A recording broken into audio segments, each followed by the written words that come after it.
Imagine this. You see an astronaut exit a shuttle and start a spacewalk. You think to yourself, I made that happen. Today we're talking NASA engineers and seeing if this is the best career for you. Today on Time We Discuss, I want to welcome Eryn Andrews, and it's time we discuss what it's like working at NASA as well as being a voice actor. Eryn, thank you so much for joining me today. Thank you very much for having me. This is a delight. This is really cool. So I don't know if it was episode 1 or 2, I joked in my outro about getting an astronaut, and you're the closest I've gotten to an astronaut. So this is exciting. Outstanding. I hope I can make you proud here. I'm sure you will. I'm sure you will. So let's talk about. So you work at NASA. You're an engineer there. So talk to me Yes. about what's a typical day like for you as an engineer at NASA. Typical day can be very hard to answer for me specifically because of the projects that I'm on. I do have the more standard 9 to 5. I do have an office space, pretty universal, but I also work in human research. And so I can be in a variety of different labs or test environments really on any given day. Sometimes I'm in this giant sandbox that we use to replicate a lunar environment. Sometimes I can be over at the giant training pool that we use to simulate microgravity. So that's one of the many ththings I love about the job is that it can really change it up. So just when you're maybe getting tired of just being at a desk all day long, hey, time to go somewhere really cool. And just when that's kind of getting a little wild and crazy, it's like, oh, okay, it's time to go back to our desk and just breathe for a moment, collect our thoughts, and get ready to go again. And do you work on multiple projects at a time, or is it more you're focused on one? Talk to me about that. So, well, yeah, with human performance, at any given time, there's a bevy of projects going on, and we have a rather large team that's kind of smattered around. And at any given time, we usually have at least two projects going in the work, kind of sharing 50% of our time. And then sometimes some of us are involved in more. If there may be some smaller, shorter projects, then they can take on a few more simultaneous. The one project I'm working on right now is actually taking up a bulk of my time. It's almost completely all of my time. So yeah, it can really vary wildly. When I think of NASA, obviously I think about shuttles, I think about satellites, the payloads going up to space, that kind of a thing. Is any engineer automatically involved with those projects in any capacity, or it's like no, you might be doing something with, to think the Big Bang Theory, maybe the Mars rover or something like that. Talk to me about that part as a role of an engineer and the specific types of projects you might be working on, I guess. Sure, yeah. So engineering covers a broad umbrella of projects, and that's what they're pretty much known for is our engineers. You ask anyone out here what your degree is, probably I'd guess if rough numbers, don't quote me, 80% would probably respond with I've got some kind of engineering degree. So you'll find us everywhere. Now, that doesn't mean you're going to do everything. Of course, you're going to be assigned to one team. This is your goal and your project. This is your focus.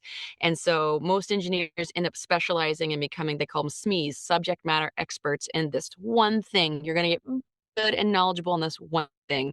For me, my specialty is in spacesuits and spacewalking. And so I spent almost 8 years training astronauts how to use the space, how to operate it, clean it, take it apart, put it back together. And then I would sit in mission control along with my team and help to coordinate and operate and orchestrate the spacewalk that's going on. And then if I switched over to the research side of the house where we're looking at human performance and how we're going to do business on the moon. How do we spacewalk on the moon?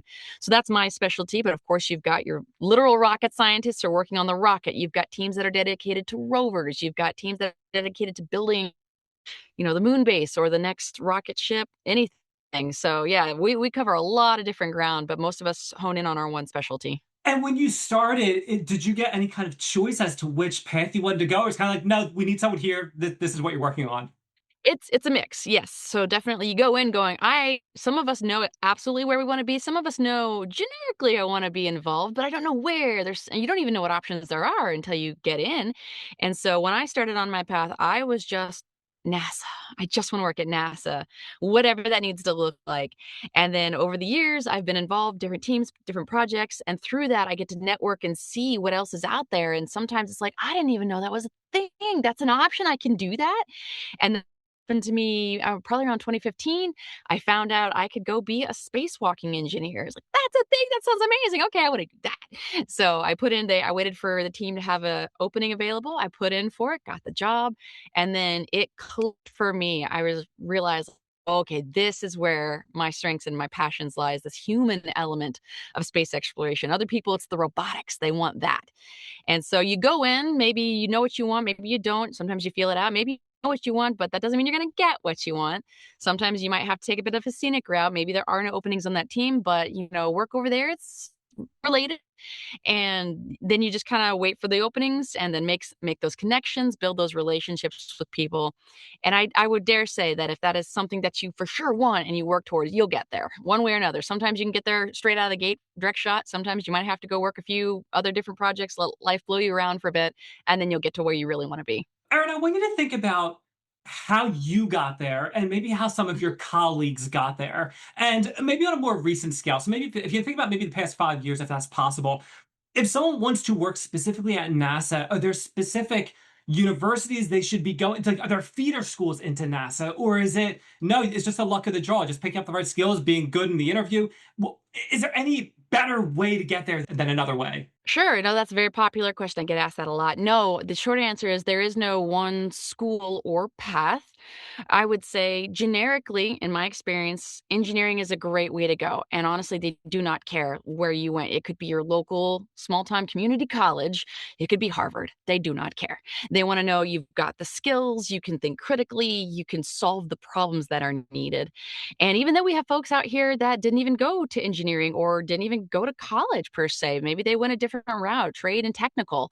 And so we've got a lot of folks that they're all getting to do these amazing, awesome things. And everyone you can ask them, and everyone's going to give you a different story about how they got here. I work with one of my past teammates. She used to work at SeaWorld. She was an orca trainer at SeaWorld. Her degree was in marine biology. And yet here she is with me on this engineering team teaching astronauts how to do walks. So if that tells you like really almost any path can get you here, that's it. That is so cool. Last year, my family we went to San Diego, and then we went to SeaWorld while we were there, and we got to see the orca show, and it was just so cool watching that and how they can get them to do Yeah. these different things. But that's very cool though, like a marine biologist coming to NASA. That's awesome. Yeah, there's lots of different ways to get here, and one of the things NASA loves is people with a variety of backgrounds and skills because that makes us better. It's all of these diversities, different life experiences that you can bring to the table to solve the problems that need to be solved. So, what project that you worked on are you most proud of? That when you go to brag about you being at NASA, what is the one that you share with people?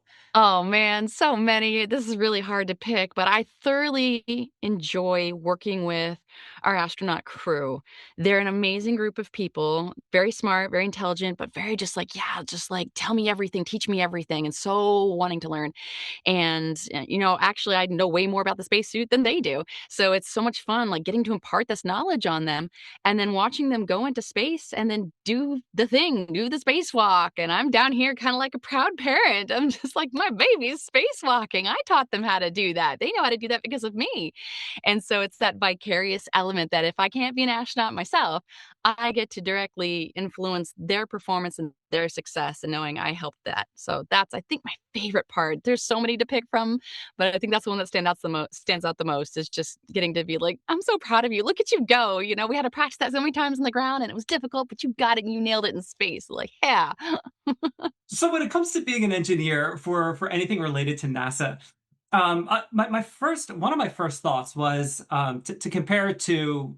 So in my background is music. Okay, Awesome. and in a past life, I did live music, and like brand sound for shows. And when you're doing the prep ahead of time, you're doing the run throughs leading up to it and everything like that. Everything is good, everything's solid, everything is right. Even the day of the event, you might be doing stuff, getting sound check and everything, and then you walk away from the mixer. And there's always a small part of me that when I come back, it's like, I hope no one did anything while I was gone, because that could be a problem. Hmm. And it isn't until the show actually starts, I'd be nervous leading up to it. I get that first breath of relief, like, okay, we're good now. Everything is solid. So that's the long preface to the question I'm going to give you. When Sure. it comes to the astronauts and working on these projects, do you get any of those nerves where it's like, oh God, I hope I didn't screw something up? What is that like for you? Or you've been doing it so long where it's like, no, it's fine. You described the exact emotional roller coaster that at least I know I experience every time that happens in mission control. We would practice it so many times, so many checklists. We have teams that are checking teams that are checking teams. We're double checking. And part of you thinks, we're good, we're golden. We've been through this 100 times. And there's no way this can mess up. Yet, time and time again, day of, never something happens. And it's just like, okay, don't panic, focus. This is what we're gonna do. This is what we train for. We practice these scenarios where you go in like it's got to be a sure thing, and then it's not. And then other days where it's you go in and you're expecting something to go wrong. Surely something's gonna go wrong, and it doesn't. It goes pretty perfectly, and that's almost as nerve wracking because you're like, wait a minute, then miss something. Is something terrible supposed to go wrong that I've missed the warning signs too? Because nothing ever goes this smooth.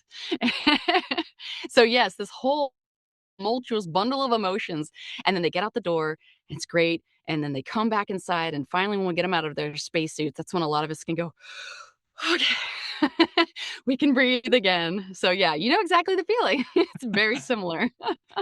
And when it comes to the projects, is there any kind of cyclicalness to it? Is it like every 30 days things kind of turn over, or 60 days, or is it very does it vary a lot? What is the project It can turnover vary like for you? highly, yes. We've got very short projects, depending on just how technical it is, what kind of data it is, how much data you need to collect.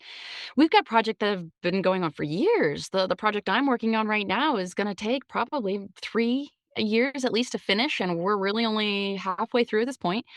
And yeah, so it can really vary. This other project that I've been listening to my coworkers talk about, I don't know how long it's been going on, but years in total is my understanding. So yeah, really can vary a lot. And one of the questions I'd like to ask is this, and I realize that with this particular role, there is going to be a lot of math involved, engineering, obviously. But when you think about the job holistically, and maybe some of these more non-physical characteristic skills, what have you, um, I'd like to ask your job when you look at it as a whole, if someone does not like blank, then this job is not for them. Okay, so if someone doesn't like that you're gonna have to pivot and adapt a lot, then this job is not for you. We all go in with the best laid plans, as I mentioned, checklists, procedures, and inevitably something's gonna happen. Either decision from on high has been made or just life and a dumb lucky streak, whatever have you. Something is going to happen. And need to be able to just adapt, pivot, and go, and just keep going. And if that's something that is not the way you like to work, then I don't recommend at least my particular field. Maybe there's other areas in NASA that'd be better suited, much more stable and predictable, but where I work in it is not predictable. It's probably the least predictable of all the fields. Okay. Okay. Another question I'd love to ask is again, thinking about your job holistically, what makes your job the absolute best job out there? Oh, it's the human element. It's like we as humans we always want to know, we want to go further, we want to go higher, we want to know what's out there, what's around that next bend, the next hill, whatever. And so getting to be part of this human research and human space flight and getting to see this firsthand is so incredibly thrilling, and I think just satisfies me on such an innately human level that at least through their eyes and through my efforts, I get to be one of the first to see what's next, what's over there. And that is so exhilarating every single time. And yes, I'm exhausted and I'm stressed out by the end of it. But once I've recovered, I'm like, that was awesome. Let's do it again. Let's go. That is awesome. I absolutely love that. Eryn, I think we can keep talking about you and NASA. I think this is really fascinating. It's such a great organization, huge organization. But Yeah. we did say that we were going to talk about you being a voice actor as well. So let's Yeah, talk let's about do that a it. little bit. Let's talk about how you actually got started doing that. Sure, sure. So yeah, that's funny because how much more opposite from NASA can you get? Hardcore science and engineering to voiceover, art, and performance. And so my whole life wanted to be an astronaut, work at NASA. So I dedicated all my efforts, very much science and math brained over here. Very little energy was put into the arts or anything not math science going to NASA. And then I honestly I can't tell you exactly what it was. I get these itches to wanna learn a new hobby from time to time. And back in late 21, 22, I was getting that itch again. I was like, I wanna learn something, and I kinda wanna make a little side job, a side hustle, just so that I can make a little extra scratch. I'm thinking a couple $100 a month that my daughter and I can go and just have fun with, and I don't need to worry about, like, is this affecting the budget? So if we wanna go see the movie, go to the mall, shop, whatever, some fun money. Okay, what do we got? I was a newly single mom, pretty freshly divorced, young child at the time. My life at NASA can be very chaotic. So I was like, what would be worth my time that would be worth it, can fit these crazy parameters that I could take work as it comes and as I want? Man, I don't know. So I literally Googled single mom side hustles and like, all right, what do you got? spitball here. There's see, well, I'm not very artistic, as we said. I wouldn't consider myself any kind of artistic. And their secret shopper. Well, that's that, it's a lot of time and sometimes not a lot of money for your time. And then in the list, voice actor. And I was like, well, that's interesting. And I remember having a friend who that's his whole career. He does primarily educational tutorial videos, e-learning videos, that kind of thing. And I remember talking to him about it. Makes his whole career. And in my head, I'm like, well, that seems like that would work. So I reached out to him, asked him basically, am I crazy for even considering this? I've been told by folks I've got a very nice voice. So like maybe there's something to explore here. He's like, no, I think you're great. I already do a lot of public speaking as part of NASA just because I love talking to the public, to classrooms, to students about NASA. So it's pretty polished over there. I've gotten a lot of skills as a result of that. So he set me up with some beginner resources. I dove into it and then found this, I don't know what it was, this hook that just grabbed me that I was expecting to be so sucked in by. I think maybe the artistic side of myself had been so starved over all these years to express itself that when it found this, it was hitting that dopamine button. And so the more I went in and the more I learned, the more passionate about it I became. And then it's quickly grown. Just in just 4 years I've been doing this. It's quickly been growing up there with my dual passion of NASA, and it's been so much fun to see it take off. I'm getting to meet incredible people such as yourself, lots of fun characters, and much like the NASA, where you go in with an idea and then you all of a sudden discover all these options that you didn't know existed. Same thing with the voiceover world. So many things. And I'm finding myself listening to commercials now. In fact, preferring them on the radio. You're like, yeah, finish the song. Let's hear a commercial. And so, yeah, it's been a fun adventure getting to discover this side of myself and the industry, and then just seeing where it goes. So with any business, you have invariably when you first start out, more than likely you have almost zero clients, maybe Right. even zero. That And then many. and then gradually you get a person, you might get two, three, and maybe you're steadily climbing and maybe at some point you like all of a sudden gain some momentum. So at what point, how, and obviously this is going to change for everybody. It's going to be completely different for everyone. What was it like for you as far as like when things really started going? How long did it take? Was it 6 months of really grinding and then you kind of got into the flow? Was it the first year? Talk to me about that. What can people expect based on your Sure. experience? Oh man, I almost feel bad about this because I look back and I think I was just hit with some incredible beginner's luck. I started on Fiverr. I can't remember why. I can't even remember how I found the website because I'd never heard of Fiverr before I got into this. It must have been in the list of beginners resources when I started learning about VO and audio editing, all this stuff. So I started on Fiverr and I immediately had some incredible success right out of the gate. I was hoping, as I said, to make a couple $100s a month, and out of the gate that first month, I made $1,200. And I was like, "Well, that's awesome!" And then same thing, I had some regular customers that would come back, and then I would just get the sporadic one-offs and they just started coming in. And then I had told my friends and family I'm doing this now, so word of mouth starts to trickle out, and every now and then one of them would say, hey, actually I know someone who could use a voice actor. And of course at the beginning I'm a much cheaper voice actor, so that helped. I was to come in at lower rates.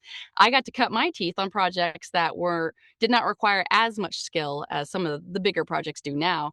And so it was mutually beneficial. Things like recording voicemail systems that doesn't require a whole lot of acting skill per se. And yeah, it just started to build on itself like that. And then it just very quickly snowballed. I was getting a lot of clients regularly on Fiverr as well as outside. And then I joined various support communities like on Facebook, VO groups, discussion boards, learned about voiceover Atlanta, the big conferences that go on around the country.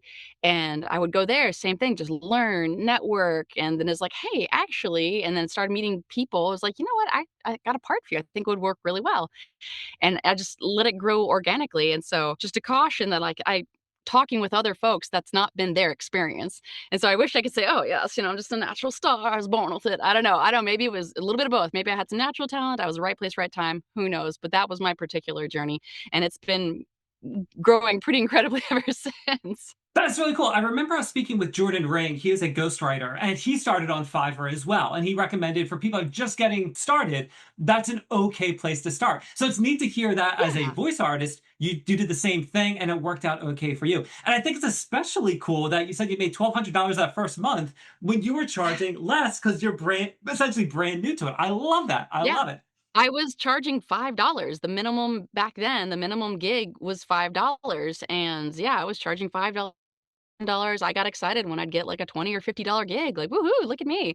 And then yeah, now it's much more. My rates have increased. But yeah, that's what I thought. I was like, holy cow. And then I was like, oh, this must be what everybody's doing. And then I talk with friends in the community boards, and no, they're like, I can't get anything. It's damn empty. What are you doing? What's your secret? And I've been thinking, I wish I could tell you. I don't know. That's the experience I'm having. I'm sorry, I can't be more wise and what the word is prophetic than that. But So let's like, tell I you feel what. bad when people ask me, like, "Come give us a tutorial. Tell us, you should set yourself up as a coach." I'm like, "I have no idea what happened." So I would be a sham coach because I'd be like, "Oh, follow my steps, these easy steps, and you'll be as successful as me." No, because I've tried to help some of my friends, and they've looked at my gig profiles, and I tell them what I do, and they can't seem to replicate it. So I was like, "I don't know, man. I can't tell you." Let's talk about those resources. You talked about different networking opportunities. I think it was Voice Over Atlanta, I think you called it. Yes. Talk to me about what are some of the best resources available to you, the ones that have kind of paid back in dividends, where it's either they brought in business or they helped you connect with people that brought in larger clients. What are some of those key resources that really affected your business? Sure. So when I got started, I used Bill Dees. He's very well known in the voiceover industry. He's a coach, and he has a program called Voiceover Blueprint. And at the time, I know nothing about this industry, and I don't want to go throwing thousands of dollars on expensive equipment, and I know nothing about audio engineering and editing. But this resource was recommended by my friend, and it was very budget friendly. A lot of things were free software or very minimal. I think my first microphone, actually, I think it was this one right here, was like $50 off Amazon. Like, okay, that's a minimal expense I can afford. So if this turns out this isn't for me, I haven't sunk too much money into this. So yeah, I used Bill DeWeese's voiceover blueprint course, and then that fed into YouTube channels. And over on the sidebar, it offers up videos related to what you're watching. All right, well, let's click on that. And then it got to be, what is this? They keep mentioning this term or something like Google, YouTube. What is this in voiceover? Here's all these videos. Ah, okay, that's what that is. And then I just kind of just let the thought squirrels happen, and I would just chase random videos down the YouTube rabbit hole and see where it would take me. So YouTube was great because it was free. I used Audacity. It was free. Amazon, I got my little USB plug-in microphone. At the time, my soundproof, I didn't have audio foam. I went to Walmart and I bought a memory foam mattress and cut it up into panels and had a glorified cardboard box in my closet. I got a big refrigerator box, and that was my sound booth. So there's a lot of amazing free resources or very minimal cost resources to get you started. Fiverr was great because it let me cut my teeth. And then I got experience, got feedback, and then Fiverr, you can really get the range from people who are very new, one-off, need a voiceover, to people who've been in the industry and they know a lot, and they would then ultimately recommend me on to bigger and bigger tiers, and that kind of fed. So yeah, just kind of a little bit of everything, and just a lot of what's this, what's that, let's see what this happens here. Going to the voiceover conferences, signing up with the big name teachers, or just like, that's a really cool talk. I've always wanted to know about that. I'm gonna go to that class over there for an hour, and I'm gonna go to that class over there. I'm gonna go say hi to the instructor when we're done. I'm gonna join up with them on LinkedIn. I'm gonna follow their socials, and then same thing is happening. Things are posting, opportunities are popping up, then I get to jump in on those when I see it. And it's organic machine that just keeps feeding itself. Now, Aaron, I've spoken to so many different people, so many different entrepreneurs, and they all talk about networking in some capacity and how important it is. And I'd never thought to ask this question, so you're going to be the lucky one to get this one. Does anyone still hand out business cards? How do you actually connect with someone seeing at the conference and then making sure you stay connected? You just go back to your room and you're like reach on LinkedIn or pull your phone on LinkedIn. How are people actually connecting when they're networking at these events these days? Business cards, literally a table full of them. Everybody goes over and you leave a stack of your own. By the end of the conference, there's 100 different stacks of cards out there. Some people bring fun little like signature tchotchkes that have their website or a QR code that takes you to their website. Hand those out. But yeah, business cards everywhere. Keep a ton in your pocket because you're just going to be throwing them, throwing them, throwing them. They're going to be throwing them at you. So put them in the little gift baggie they give you. And then if I didn't get their information right then and there, when I went back to my hotel room, I would sift through all the cards I got that day, and I'd go, LinkedIn was the big one, 90% of the contacts. I then go friend on LinkedIn. And then if it wasn't LinkedIn, then it was like maybe their social media, Facebook, Instagram, TikTok, something like that. But yeah, business cards. Eryn, just like when we were talking about your role at NASA, I feel like we can keep talking about this for so much longer. Unfortunately, I am running out of time. But before I hand the floor over to you, I want to take a second and thank David Benson for introducing us. Dave was in episode 149 as a YouTuber. Everyone, please go check out that episode. The link is in the description. Eryn, this is the part of the show where I like to offer my guests the opportunity to talk about a project they're working on, a cause they believe in, more about their business. So if there's something specific you'd like to discuss, the floor is yours. All right, well, then I guess I'll just do a shameless plug for my website. It's erynandrews.com. It's spelled ERYNANDREWS.com. And if you want to work with the NASA engineer slash voice actor, hit me up. Let me know what I can do for you. Thank you. That is absolutely awesome. I'll make sure I get that link from you. I'll put it in the description. It'll be in the show notes. It'll be all over the place when people are trying to find you. They can easily find you. Fantastic. Thank you. I do appreciate that. Absolutely. Eryn, it's been awesome having you on Time We Discussed, and we learned all about what it's like being a NASA engineer and a voice artist.